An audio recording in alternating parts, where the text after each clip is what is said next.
আর করে গুটি গুটি পায় গেল সে বাবার কাছে। কবিতা লিখেছি। ও বাবা, তোমার দেখার সময় আছে? মুখটি না তুলে বললেন বাবা।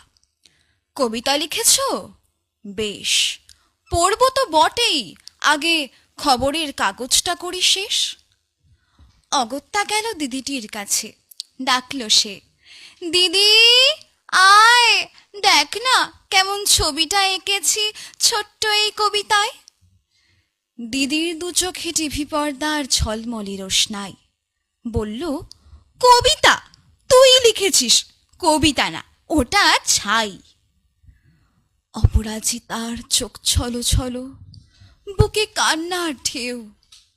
তার লেখা এই প্রথম কবিতা, দেখল না পড়ে কেউ। একা ঘরে বসে সামনে তাকালে মালাতে সাজানো ছবি, স্নিগ্ধ দু চোখে রয়েছেন চেয়ে সহজ পাঠের কবি।